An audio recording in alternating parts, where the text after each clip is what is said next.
বন্দোবস্তের বাংলাদেশে এখন সাংবাদিকদের কুপিয়ে হত্যা করা শুরু হয়েছে।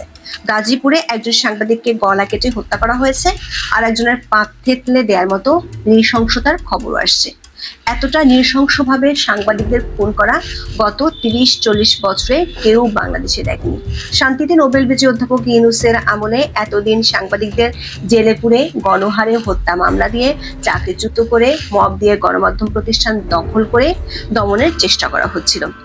কুপিয়ে জানে মেরা ফেলা হলো সবচেয়ে নতুন ও ভয়ঙ্কর সংযোজন। বর্তমানে বাংলাদেশের পরিস্থিতি এতটা ভয়াবহ, যেসব সাংবাদিক মোড়ল বছরখানেক আগেও অধ্যাপক ইউনূসের গুণমুগ্ধ ছিলেন, তারাও বলতে বাধ্য হচ্ছেন সাংবাদিকদের নিরাপত্তা আগের কোনো সরকারের আমলে এতটা ভয়াবহ রকমের খারাপ ছিল না। আবার দেশি বিদেশি সংস্থাগুলো তাদের প্রতিবেদনে বাংলাদেশে সাংবাদিকতার উদ্বেগজনক চিত্র তুলে ধরেছেন।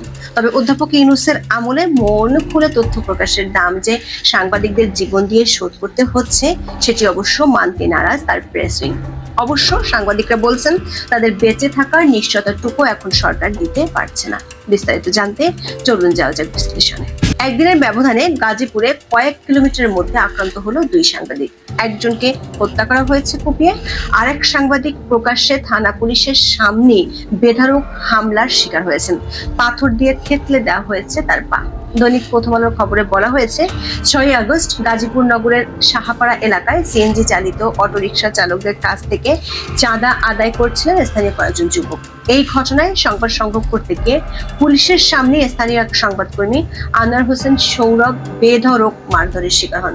সামাজিক মাধ্যমে ছড়িয়ে পড়া ওই সংবাদকর্মীকে মারধরের ভিডিওতে দেখা গেছে 7 থেকে 8 জন যুবক ওই সংবাদকর্মীকে বেধড়ক পেটাচ্ছেন। এক পর্যায়ে ইট দিয়ে তার মুখ ও মাথায় আঘাত করা হয়েছে। পাশেই পুলিশ সদস্যদেরও দেখা যায়। এই ঘটনার রেশ কাটতে না কাটতেই পরদিন গাজীপুরে কুপিয়ে হত্যা করা হয়েছে আর এক সাংবাদিককে। নিহত মোহাম্মদ আসাদুজ্জামান তুহিন দৈনিক প্রতিদিনের কাগজ পত্রিকার গাজীপুর প্রতিনিধি ছিলেন। 7 আগস্ট রাতে চান্দনা চৌরাস্তা মোড় এলাকায় ঈদগাহ মার্কেটের সামনে তাকে কুপিয়ে ও গলা কেটে হত্যা করে দুর্বৃত্তরা। বিডি নিউজ 24 এর খবরে বলা হয়েছে, আরেকজনকে কোপানোর ভিডিও ধারণ করায় সন্ত্রাসীদের হাতে প্রাণ দিতে হলো সাংবাদিককে।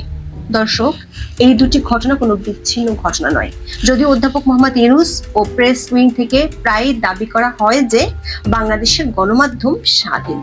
অধ্যাপক ইউনূস মানুষকে মন খুলে তার সরকারের সমালোচনা করার লাইসেন্স দিয়েছেন বলে প্রায় গর্ব করে থাকেন, যেটি বিগত আওয়ামী লীগ সরকারের আমলে ছিল না। এই দাবির সত্যতা যাচাই করতে আমরা 2 সরকারের মধ্যে একটা তুলনামূলক চিত্র তুলে ধরতে চাই। বিগত আওয়ামী লীগ সরকারের বিরুদ্ধে সবচেয়ে বড় অভিযোগ ছিল তারা আইসিটি এবং ডিএস এর মতো কালো আইনকে সাংবাদিক নির্যাতনের হাতিয়ার হিসেবে ব্যবহার করেছিল। ব্যাপক সমালোচনার পর তারা আইন দুটি বাতিল করে সাইবার নিরাপত্তা আইন পাশ করেছিল, কিন্তু দমন পীড়নের মাত্রা কমলেও ভীতিটা ঠিকই রয়ে গিয়েছিল। তারপর অধ্যাপক ইউনূসের আমলের সাথে শেখ হাসিনার আমলের তুলনামূলক চিত্র তুলে ধরলে গণমাধ্যমের স্বাধীনতার এক ভয়াবহ চিত্র বেরিয়ে আসবে। বিষয়টি বোঝার জন্য আমরা শেখ হাসিনা সরকারের শেষ 1 বছর আর অধ্যাপক ইউনূসের 1 বছরের মধ্যে তুলনাটি করছি। হাসিনা সরকারের শেষ 1 বছর অর্থাৎ 2023 সালের অগস্ট থেকে 2024 সালের জুলাই পর্যন্ত 383 জন সাংবাদিক হামলার শিকার হয়েছিলেন। ওই সময় সাংবাদিকদের বিরুদ্ধে ফৌজদারি মামলা হয়েছিল 35টি। তবে তখন পর্যন্ত সাংবাদিকদের প্রেস অ্যাক্রিডিটেশন কার্ড বাতিল বা বাংলাদেশ ফিনান্সিয়াল ইন্টেলিজেন্স ইউনিট ব্যবহারের মতো কৌশল খুব একটা দেখা যায়নি। হাসিনা সরকারের বিরুদ্ধে মূলত কঠোর আইন প্রয়োগ আর গোয়েন্দা সংস্থাগুলোর মাধ্যমে গণমাধ্যম নিয়ন্ত্রণের অভিযোগ ছিল। এখন দেখি অধ্যাপক ইউনূসের নতুন বন্দোবস্তের বাংলাদেশে গণমাধ্যমের পরিস্থিতি কতটা পরিবর্তিত হয়েছে এবং সাংবাদিকরা কতটা স্বাধীনতা ভোগ করছেন। অধ্যাপক মোহাম্মদ ইউনূসের অন্তর্বর্তীকালীন সরকার ক্ষমতায় আসার পর মানবাধিকার এবং গণমাধ্যমের স্বাধীনতার ক্ষেত্রে এক নতুন আশার সঞ্চার হয়েছিল। বাংলাদেশের সাংবাদিকরা ভেবেছেন তারা স্বাধীনভাবে সাংবাদিকতা করতে পারবেন, কিন্তু তথ্য পরিসংখ্যান বলছে পরিস্থিতি আশঙ্কাজনকভাবে আগের সরকারের আমলের চেয়ে আরো খারাপ হয়েছে। Rights and risk analysis group বা RRAG বাংলাদেশের গণমাধ্যমের স্বাধীনতার তীব্র অবনতির কথা জানিয়েছে। তাদের প্রতিবেদন অনুযায়ী 2024 সালের অগস্ট থেকে 2025 সালের জুলাইয়ের মধ্যে অধ্যাপক ইউনূসের অধীনে ৭৮ জন সাংবাদিককে লক্ষ্যবস্তু করা হয়েছে, যা শেখ হাসিনার আমলের শেষ বছরের তুলনায় 230 গুণ বেড়েছে। সাংবাদিকদের বিরুদ্ধে দায়ের করা ফৌজদারি মামলার সংখ্যাও নাটকীয়ভাবে বেড়েছে। হাসিনা সরকার অধীনে 35টি মামলা থেকে ইউনূস সরকার অধীনে 195টিতে উন্নীত হয়েছে। বৃদ্ধির হার কল্পনার বাইরে 558%। বর্তমান সরকার অধীনে সাংবাদিকদের বিরুদ্ধে সবচেয়ে উদ্বেগজনক প্রবণতা হলো ঝালাও হত্যা মামলা। গত এক বছরে 496 জন সাংবাদিক হয়রানির শিকার হয়েছেন, যার মধ্যে 266 জনকে জুলাই সংক্রান্ত হত্যা মামলার আসামি করা হয়েছে। প্রবাসী সাংবাদিক, লেখক, শিল্পী ও বুদ্ধিজীবীরা জানিয়েছেন, বিগত 11 মাসে অন্তত 412 জন সাংবাদিককে হত্যা মামলা সহ হয়রানিমূলক নানা রকম মামলায় আসামি করা হয়েছে। আন্তর্জাতিক অপরাধ ট্রাইব্যুনালে কমপক্ষে 25 জন সাংবাদিকের বিরুদ্ধে গণহত্যার মামলা তদানীন্তন আছে। আন্তর্জাতিক প্রতিষ্ঠানগুলো বলছে, এদের সবাইকে বিশ্বাসযোগ্য প্রমাণ ছাড়াই আটক রাখা হয়েছে এবং বারবার জামিন নামঞ্জুর করা হয়েছে। রেজিস্ট্রারের সম্পাদক মাহফুজ আনাম উল্লেখ করেছেন যে, বাংলাদেশ সমগ্র বিশ্বের মধ্যে সম্ভবত সবচেয়ে বেশি সংখ্যক হত্যা মামলার সন্দেহভাজন সাংবাদিকদের দেশ। যারা ঘটনার ধারে কাছেও ছিলেন না, তাদের বিরুদ্ধে হত্যা মামলা দিয়ে জেলে আটকে রাখা হয়েছে। অধ্যাপক ইউনূসের আমলে সাংবাদিক নির্যাতনের সবশেষ সংযোজন হলো নৃশংস হামলা ও হত্যাকাণ্ড। সবশেষ যে গাজীপুরের দুটি ঘটনা, তেমন ঘটনা গত কয়েক মাসে বেশ কয়েকটি হয়েছে। গত 25শে জুন দৈনিক মাতৃজগতের সংবাদদাতা খন্দকার শাহ আলমকে নবীনগর উপজেলায় হত্যা করা হয়। সাংবাদিকের উপর শারীরিক আক্রমণ ও হত্যাকাণ্ড যেমন বেড়েছে, তেমনি অধ্যাপক ইউনূসের শাসনামলে পেশাগত আক্রমণও পাল্লা দিয়ে বেড়েছে। অধ্যাপক ইউনূসের আমলে প্রেস অ্যাক্রিডিটেশন কার্ড বাতিলের মতো চরম নিন্দনীয় কাজও হয়েছে, যেটি বিগত সরকারের আমলে হয়নি। 167 জন সাংবাদিকের অনুমোদন বাতিল করা হয়েছে। ইউনূস সরকারের আমলে দেশের মানি লন্ডারিং বিরোধী সংস্থা বাংলাদেশ ফিনান্সিয়াল ইন্টেলিজেন্স ইউনিট প্রথমবারের মতো 107 জন সাংবাদিকের বিরুদ্ধে নোটিশ জারি করেছে, যা অতীতে কখনোই দেখা যায়নি। শুধু সাংবাদিক নয়, গণমাধ্যম প্রতিষ্ঠানও অধ্যাপক ইউনূসের শাসনামলে লক্ষ্যবস্তুতে পরিণত হয়েছে। সবশেষ সরকার সমর্থকরা মব তৈরি করে দৈনিক জনকণ্ঠ পত্রিকা দখল করেছে। শেখ হাসিনা পদত্যাগের পর ATN Bangla, ATN news, 71 TV, internet television, সময় টিভি এবং গান বাংলা টিভির কার্যালয়গুলো লুটপাট ও ভাঙচুরের শিকার হয়েছিল। এমনকি দ্য ডেইলি স্টার এবং প্রথম আলোর কার্যালয় উগ্রবাদী গোষ্ঠীগুলোর উস্কানিতে সহিংস হামলা চালানো হয়েছিল। ওই গোষ্ঠীর আবদার আবার অধ্যাপক ইউনূস ফেলতে পারেন না। প্রথম আলোর কার্যালয়ের সামনে গরু জবাই করে যে আহত করা হয়েছিল। অধ্যাপক ইউনূসের আমলে দেদারসের সাংবাদিকদের চাকরি হারাতে হচ্ছে। কমপক্ষে 24 জন গণমাধ্যম কর্মীকে চাকরি থেকে অপসারণ করা হয়েছে এবং 150 জনের বেশি সাংবাদিক চাকরি হারিয়েছেন। 8টি সংবাদপত্রের সম্পাদক এবং 11টি বেসরকারি টেলিভিশন চ্যানেলের বার্তা প্রধানকে বরখাস্ত করা হয়েছে। সংস্কৃতি উপদেষ্টাকে প্রশ্ন করার অপরাধে 3 জন সাংবাদিকের চাকরি হারানোর ঘটনা ব্যাপক আলোচনার জন্ম দিয়েছিল। অধ্যাপক ইউনূসের আমলে সাংবাদিক নির্যাতনের এই নজিরবিহীন পরিস্থিতিতে দেশীয় ও আন্তর্জাতিক বিভিন্ন সংস্থাগুলো গভীর উদ্বেগ প্রকাশ করেছে। একই সাথে সরকারের পক্ষ থেকে এর জবাব এসেছে। বিশ্বজুড়ে সাংবাদিকদের অধিকার নিয়ে কাজ করা সংগঠন রিপোর্টার্স উইদাউট বর্ডার্স বা RSF তাদের প্রতিবেদনে বাংলাদেশকে সাংবাদিকদের জন্য তৃতীয় বিপজ্জনক দেশ হিসেবে চিহ্নিত করেছে। টিআইবি জানিয়েছে, অন্তর্বর্তী সরকারের 1 বছরও গণমাধ্যমের স্বাধীনতা নিশ্চিত হয়নি, বরং ভিন্ন প্রক্রিয়া এবং ভিন্ন উপায়ে গণমাধ্যমের উপর নিয়ন্ত্রণ আরোপ করা হয়েছে।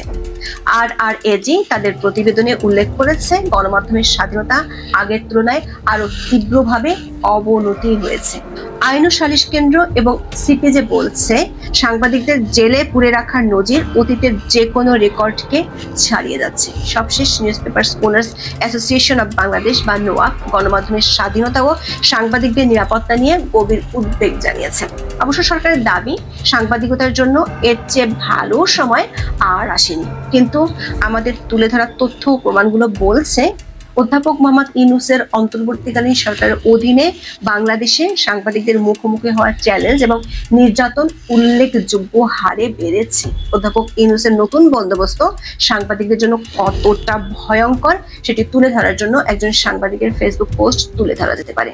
তিনি লিখেছেন, শেখ হাসিনা সাংবাদিকদের কণ্ঠ রোধ করতো ঠিকই, কিন্তু সাংবাদিকদের কণ্ঠ জবাই করে কখনোই বন্ধ করেননি।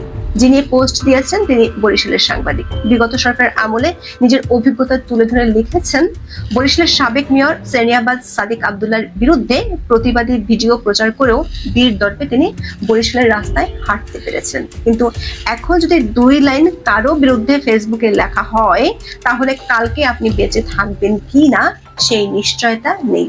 এই বেঁচে থাকার অনিশ্চয়তা শুধু সাংবাদিকদের নয়, দেশের সাধারণ মানুষেরও। 7ই আগস্ট যখন সাংবাদিকের গলা কেটে হত্যা করার খবরটি ভাইরাল হয়, একই সময় দেশের আরো 5টি জায়গায় একই ধরনের নৃশংস হত্যাকাণ্ড হয়েছে। বেঁচে থাকার অনিশ্চয়তা সত্য বলবো। সবাই ভালো থাকুন, সুস্থ থাকুন, নিরাপদে থাকুন। দেখা হবে। দেখুন, যে খবর সামনে আসছে তা কতটা ভয়ঙ্কর এবং ভয়ানক। হাই অ্যালার্ট জারি করা হলো কলকাতা, বাংলা এবং 7 সিস্টার্স অর্থাৎ ভারতের উত্তর পূর্বের রাজ্যগুলোতে। স্বাধীনতা দিবসে নাকি বড় সড়ো হামলার পরিকল্পনা করছে বাংলাদেশে বসে থাকা জঙ্গিরা। পরিষ্কার কোট আনকোট আমি আপনাদের দেখাচ্ছি, কলকাতার একাধিক সংবাদপত্রে প্রকাশিত হয়েছে এবং এই রিপোর্ট কালকে সামনে নিয়ে আসে ANS, এবং এই রিপোর্টের গভীরতা কতটা সেটা আপনাদের একটু বোঝা প্রয়োজন। প্রথমেই বলি, এই রিপোর্টে কি বলা হয়েছে।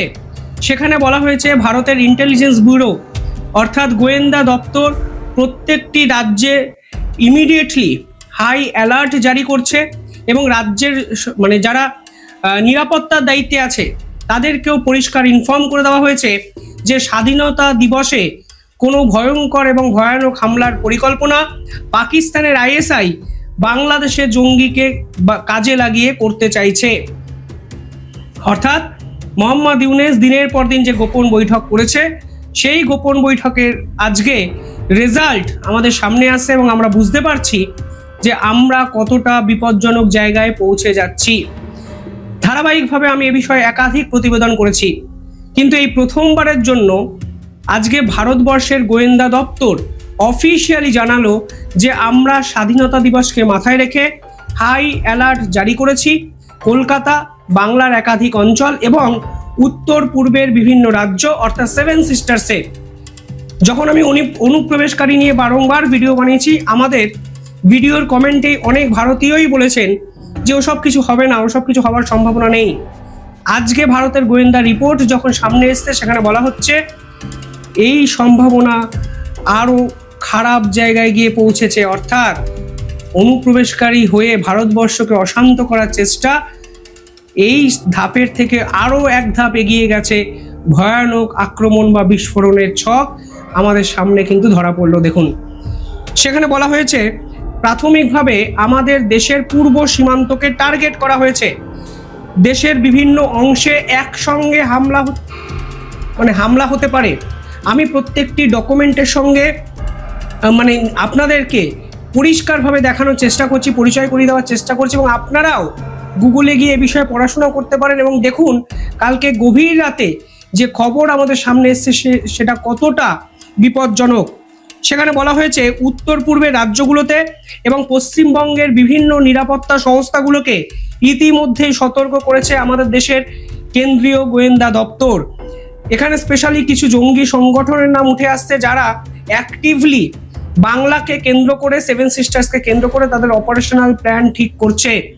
JMBর নাম উঠে এসছে, জামাতুল মুজাহিদ্দিন বাংলাদেশ। আপনারা জানেন মোহাম্মদ ইউনূস সরকার আসার পর এই সংগঠন কিন্তু অনেক বেশি ডেসপারেটলি ভারতের বিপক্ষে পরিকল্পনা করতে শুরু করেছে। সেকেন্ড যে নাম উঠে এসছে, আপনারা ধারাবাহিকভাবে হয়তো আমাদের প্রতিবেদনেই শুনেছেন সেই সংগঠনের নাম, আনসারুল্লাহ বাংলা টিম। যে আনসারুল্লাহ বাংলা টিমের প্রধান নেতাকে মোহাম্মদ ইউনূস ক্ষমতায় এসেই জেল থেকে কিন্তু ছেড়ে দেয় এবং জেল থেকে ছাড়ার পর তিনি একটি ভিডিও বার্তা দিয়েছিলেন।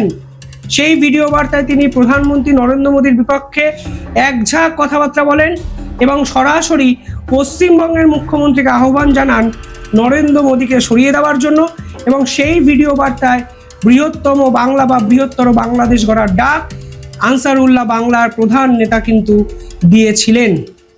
আজকে সেই আনসারুল্লাহ বাংলার টিম, যেই টিমের স্লিপার সেল, এই স্লিপার সেল নিয়ে আমি একাধিক ভিডিও করেছি। আজকে বলা হচ্ছে সেই স্লিপার সেলগুলো অ্যাক্টিভেট করা হয়ে গেছে এবং স্বাধীনতা দিবসের বিভিন্ন প্রান্তে বড়সড় হামলার পরিকল্পনা আনসারুল্লাহ বাংলা এবং এই JMB সংগঠন করছে।